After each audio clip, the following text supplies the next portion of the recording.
الدین گنشکر رحمۃ اللہ علیہ کے مرشد اور حضرت معین الدین چشتی کے مرید ایک کامل اور بلند پایا ولی اللہ تھے۔ آپ کا نام قطب الدین تھا، لیکن خواجہ معین الدین چشتی رحمۃ اللہ علیہ آپ کو بختیار کہا کرتے تھے، جس کی وجہ سے آپ بختیار کے نام سے مشہور ہو گئے۔ کاکی کے حوالے سے مختلف روایات میں کہا جاتا ہے کہ آپ اپنا خرقہ جھاڑتے تھے تو اس میں روغنی روٹی اور حلوہ نکلتا تھا، اس وجہ سے کاکی کہلائے، کیونکہ کاکی اس روغنی نان یا روٹی کو کہا جاتا ہے جو آٹے کو گھی میں گوندھ کر بنائی جاتی ہے۔ آپ نے اتنی بار آستین سے کاک نکال کر عقیدت مندوں کو کھانا کھلایا کہ آپ کاکی کے لقب سے مشہور ہو گئے۔ آپ ایک اعلیٰ پائے کے شاعر بھی تھے۔ آپ کی زندگی کرامات سے بھری پڑی ہے۔ حضرت بختیار کاکی رحمت اللہ علیہ کا سلسلہ نسب حضرت علی کرم اللہ وجہ سے ملتا ہے۔ آپ اوش کے علاقے میں پیدا ہوئے۔ پیدائش سے قبل ہی آپ کی بزرگی اور عظمت کے آثار نمایاں ہو گئے تھے۔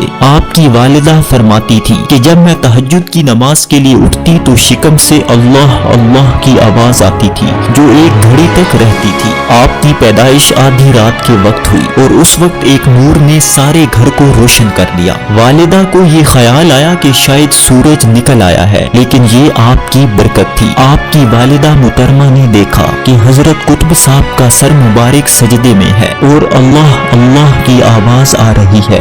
آپ کی عمر 1.5 سال ہی تھی کہ والد کا سایہ سر سے اٹھ گیا۔ حضرت بختیار کاکی کی ابتدائی تعلیم والدہ کی آغوش میں ہوئی۔ جب حضرت قطب صاحب کی عمر 4 سال 4 ماہ اور 4 دن ہوئی تو آپ کی والدہ کو آپ کی بسم اللہ خوانی کی فکر ہوئی۔ اتفاق سے انہی دنوں حضرت خواجہ معین الدین چشتی رحمت اللہ علیہ اوش میں مقیم تھے۔ آپ کی والدہ اس موقع کو غنیمت جانتے ہوئے آپ کو حضرت معین الدین چشتی رحمت اللہ علیہ کے پاس لے گئیں۔ خواجہ غریب نے قطب صاحب کے نام کی تختی لکھنا چاہی، لیکن غیب سے ندا آئی کہ اے خواجہ ٹھہرو، قاضی حمید الدین ناگوری سے تختی لکھوانا، وہ ہمارے کتب کی تختی لکھے گا اور تعلیم دے گا۔ یہ آواز سن کر خواجہ غریب نواز رک گئے۔ اتنے میں قاضی حمید الدین ناگوری آ گئے۔ خواجہ معین الدین چشتی نے تختی ان کو دی تو قاضی نے حضرت قطب الدین بختیار کاکی سے پوچھا کہ تختی پر کیا لکھیں؟ آپ نے 15ویں سپارے کی پہلی آیت لکھنے کو کہا۔ قاضی حمید الدین کو بہت حیرت ہوئی اور پوچھا تم نے قرآن مجید کس سے پڑھا؟ آپ نے جواب دیا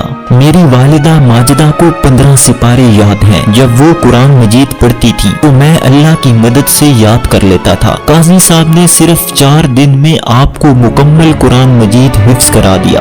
جب آپ 5 سال کی عمر کو پہنچے تو آپ کی والدہ نے آپ کو محلے کے مکتب میں داخل کرانے کے لیے بھیجا۔ راستے میں ایک بزرگ ملے جنہوں نے کہا کہ مکتب کی بجائے اس بچے کو ابو حفص سے تعلیم دلوانی چاہیے، اور پھر آپ کو ابو حفص کے حوالے کرتے ہوئے ان بزرگ نے فرمایا یہ بچہ ایک دن اولیاء کرام میں شمار ہوگا، اس کو نہایت شفقت اور محبت سے تعلیم دیں۔ بزرگ کے جانے کے بعد استاد نے پوچھا بیٹا جانتے ہو یہ بزرگ کون تھے؟ آپ نے کہا نہیں جانتا۔ تو استاد نے کہا بیٹا یہ خضر علیہ السلام تھے جنہوں نے تمہیں میرے حوالے کیا ہے۔ یہاں سے آپ نے ظاہری و باطنی علوم حاصل کیے اور کم عمری میں ہی تمام مروجہ علوم میں مہارت حاصل کر لی۔ پھر حضرت خواجہ معین الدین چشتی رحمت اللہ علیہ کی خدمت میں حاضر ہوئے، ان کے ہاتھوں پر بیعت کی۔ آپ نے خواجہ معین الدین چشتی رحمت اللہ علیہ کے ہمراہ مکہ مکرمہ، مدینہ منورہ، بغداد اور مختلف علاقوں کا سفر کیا اور پھر ہندوستان میں آ گئے۔ خواجہ غریب نواز نے دہلی کی ولایت آپ کے سپرد کی اور خط و کتابت کے ذریعے رہنمائی فرماتے رہے۔ خواجہ معین الدین چشتی اجمیری رحمت اللہ علیہ فرماتے ہیں کہ مجھے بارگاہ الہی سے ارشاد ہوا